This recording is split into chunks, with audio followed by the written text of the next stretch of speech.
ওনারা আমাকে কাতার না পাঠিয়ে আমাকে পাঠিয়ে দিছে সৌদি আরব। খাবার চাইলে ওনারা আমাকে খাবার দিত না, নামাজ পড়তে চাইলে আমাকে নামাজ পড়তে দিত না। তখন আমার এখানে আঘাত লাগছে, হাত ভেঙে ঘুরে গেল। যখন আমি বাংলাদেশে আসি তখন আমার আম্মু মারা যায়। আমি শিপা আহমেদ। আমি প্রবাস জীবন 3টা দেশ ঘুরছি, কিন্তু আমাকে কখনো এরকম হ্যারাসমেন্ট হতে হয়নি। যখন সৌদিতে গেলাম তো আমি তো একটা আশা নিয়ে গিয়েছিলাম, তো আমি কিছু করব। তো ওখানে যাওয়ার পরে দেখা যাচ্ছে যে 1 মাস পর্যন্ত তারা আমার সাথে ভালো বিহেভ করেছে।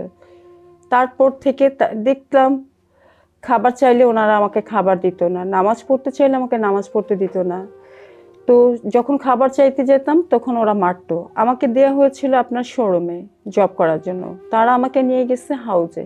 আপনার সৌদি আরবে কেন যাওয়ার ইচ্ছা ছিল? সৌদি আরবে আমার যাওয়ার কোনো ইচ্ছা ছিল না। আমি যার মাধ্যমে গিয়েছিলাম পুরানা পল্টন থেকে, উনি আমাকে বলছে কাতারে তোমাকে পাঠাচ্ছে।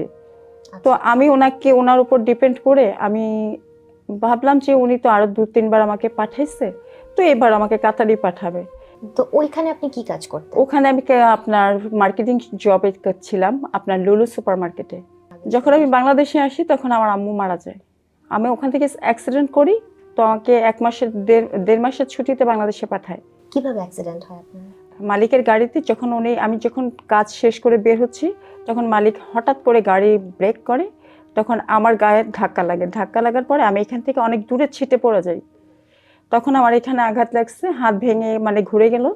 তো আমার কোনো জ্ঞান ছিল না। ওখানে ছিলাম 15 দিন, আপনার আইসিইউতে ভর্তি ছিলাম। ওনারা যত ট্রিটমেন্ট ছিল ওনারা করে যখন আমি একটু সুস্থ হই তখন আমাকে বাংলাদেশে পাঠায়।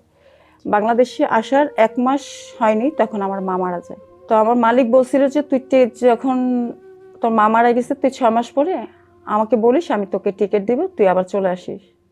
তখন আমার ফ্যামিলি থেকে বারণ করলো যে যাওয়ার দরকার নেই, মা মারা গেছে, এখন ছোট বাচ্চাকে নিয়ে তুমি এখন দিনটা পার করো কোনো রকম, আল্লাহ যা করবে ভালোর জন্যই করবে।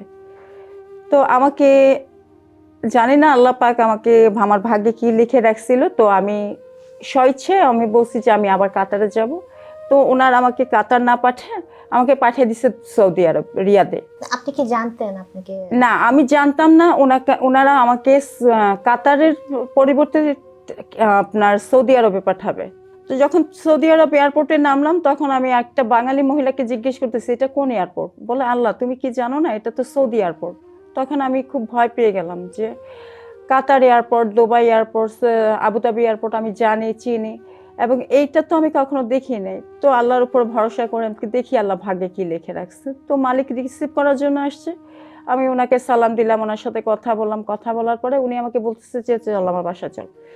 তো গেলাম ওনার বাসায়। যাওয়ার পরে দেখতেছি যে একদম এত খাতির যত্ন, এত আদর যত্ন আমি কখনো পাইনি, এরকম একটা অবস্থা। যাক 1 মাস পর্যন্ত উনি আমার সাথে এতটা ভালো বিহেভ করছে যে মনে হচ্ছে যে আমি একদম ওনার ফ্যামিলিকেও। তো যখন উনি আমাকে স্যালারিটা 2 তারিখে হাতে দেয় তখন আমি বাংলাদেশে পাঠাই। পাঠানোর পরে তারপর থেকে ওনাদের অত্যাচার শুরু হয়ে গেছে।